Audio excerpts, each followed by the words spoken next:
சென்னையில் நடைபெற்ற திருமண நிகழ்ச்சி ஒன்றில் பேசிய திமுகவின் ராசா தங்களது காருக்கு தேசிய கொடி வந்துவிட்டதால் சில தருதலைகள் அறிவாலயத்துக்கு வெள்ளையடித்து வாடகைக்கு விடலாம் என பேசுவதாக அமைச்சர் நிர்மல்குமாரை மறைமுகமாக விமர்சித்துள்ளார்.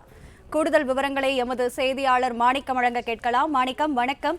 அமைச்சர் நிர்மல்குமாரின் கருத்து குறித்து ராசா பேசியுள்ள பேச்சு சர்ச்சைக்குள்ளான நிலையில் இது தொடர்பான மேலும் விவரங்களை பதிவு செய்யலாம்.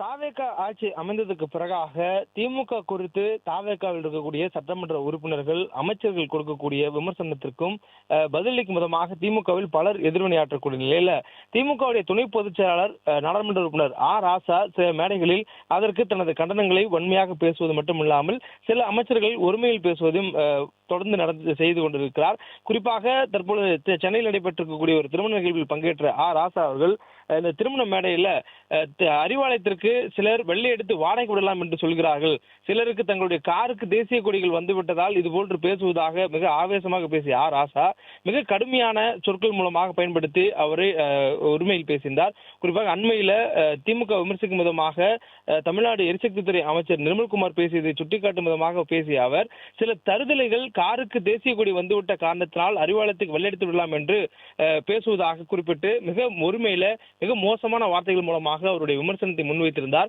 இதுவும் தற்பொழுது சமூக வலைதளங்களில் அவருடைய கடந்த கால பேச்சிய பொழுது சர்ச்சையாகி இருக்கிறது.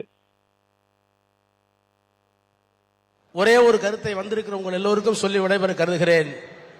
இன்றைக்கு சில தருதலைகளுக்கு காரிலே தேசிய கொடி வந்துவிட்ட காரணத்தினால் அறிவாலயத்திற்கு வெள்ளை அடித்து வாடகைக்கு விடலாம் என்று சில தருதலை அமைச்சர்கள் பேசிக் கொண்டிருக்கிறார்கள்.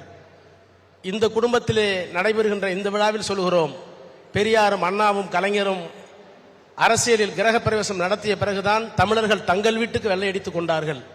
அறிவாலயம் தோன்றிய பிறகுதான் தமிழர்கள் தங்கள் வீட்டுக்கு பலமுறை வெள்ளையடித்துக் கொண்டார்கள். தமிழ்நாடு தனக்கு வெள்ளையடித்துக் கொண்டது. எனவே அந்த அறிவாலயத்தை குறை சொல்லுகின்ற ஒரு தருதலை கூட்டம் இன்றைக்கு தமிழ்நாட்டை ஆண்டு கொண்டிருக்கிறது.